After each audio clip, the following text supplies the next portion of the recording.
at, what they need.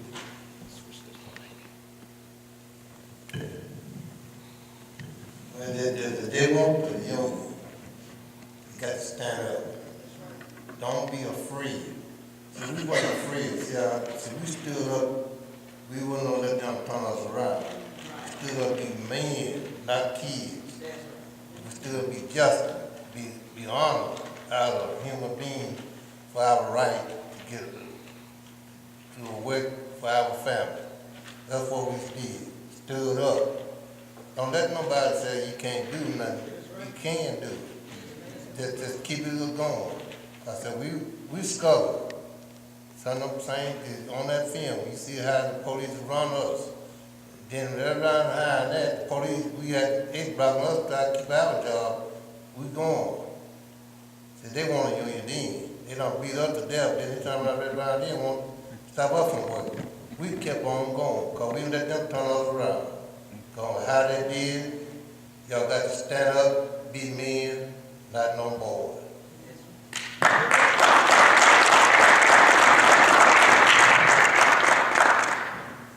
Let me tell you what we did.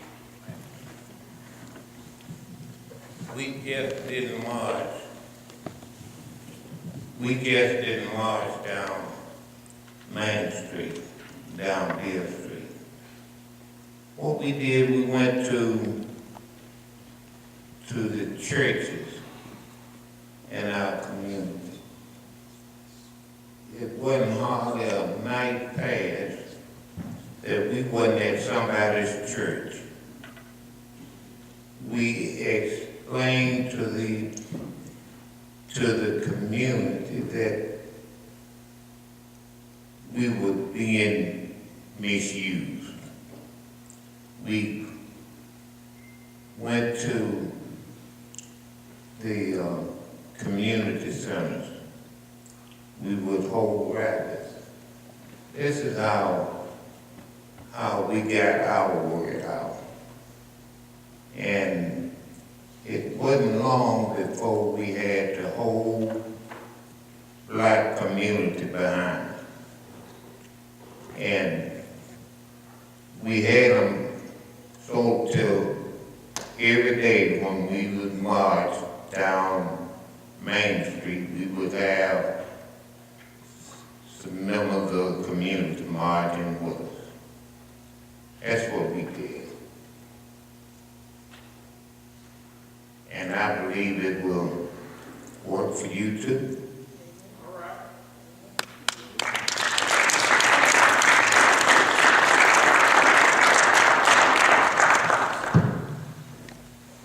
Mr. Turner, the other night when we were at Tulu, we were having a discussion about faith and labor. You made a comment when you spoke about how you heard Dr. Martin Luther King's last speech, the mountaintop speech, and you said that you wonder what Dr. Martin Luther King saw. And I know these gentlemen here have families, and I think this is something very insightful. That if you could share that with us so we can all hear how you feel. You know, when Dr. King made this was on April the 3rd, when he made his last speech. I was there. And when he said, I went to the mountaintop, and I looked over, and I seen the promised land. He said one thing that really got to me. He said, I might not get there with you. He said, but I want to tell you tonight, we will get to the promised land.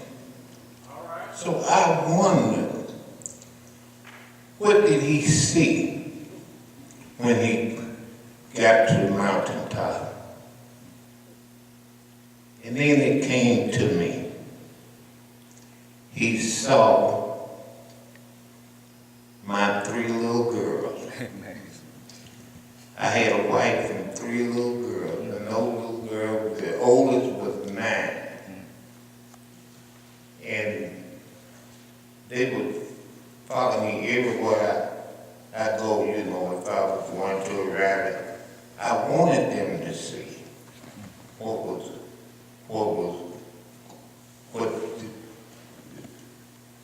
this country was like. I wanted them to see where they could make up their mind where they wanted to go. And Dr. King saw those little girls. He saw my oldest daughter. She retired from the Navy. She is working at the VA hospital. She got a good high position there. He saw my middle girl. She is in Atlanta. She's got a good position there. He saw my baby daughter. She is in Knoxville. She's dean at Tennessee State.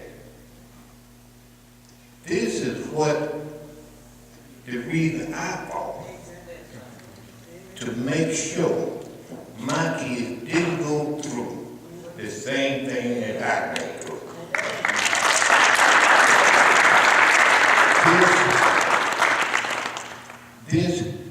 And then something else, let me add this.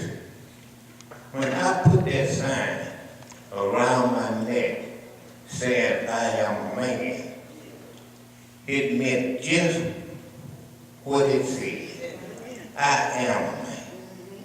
And I've been a man ever since I was 14 years old. I got a job. That's the reason I had to go to work for the city. Because I quit school. I quit school, but my mother had 3 kids. I was the oldest of the 3. And she got up one morning, bear with me now. She got up one morning, it was snow, and we were burning wood and coal. And she wrapped her feet up. I said, Mama, I know you ain't going out there in this snow. And she looked at me and she said, if I don't go, we won't eat. I said, well, okay. I went up to Wade Grocery and I asked if he had a sign out there to the delivery boy wanted. I went up there and I asked him, I said, I need this job. He said, you got to go to school, so I can't get hired. So his supervisor come in, he told him what I had said. He said, well, go on high. He ain't gonna be nothing no way. So he went on high. And what I would do, I would get my check, I was making $28 a week. I would take that check and take it home and give it to my mom. And when I become 16, I went to the city of Memphis. And they didn't want to hire me there. But what they were doing, they were giving they were hiring white boys. They were in white kids. They were hiring them. So by my mother working for the supervisor, he told him, said, well, I might. I said, now I'm a hired. Said, they might make me fire. He said, but I'm a hired. And he hired me at the age of 16. And I took on a man responsibility. And this is what I want to tell a lot of young men today. A man will take care of his family. His family will come before him. if he's a man. And ain't no court gonna make him have to make him take care of his kids. He will automatically do that. And right today, my kids love me and they go out their way.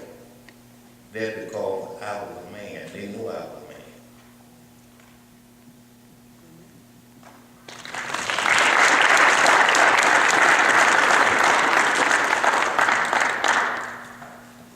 Ms. Leach, I have a question for you as well too. I think that hearing that and understanding what you said, Mr. Turner, as far as I am a man, and that sign meant exactly what it meant, exactly what it said. When we were coming together to organize for this conference, we looked at that poster, I am a man, and we also looked at who we were representing and who at Nissan is requesting to unionize. And we realized that I am a man, I am a woman, I am a human, and I am a worker.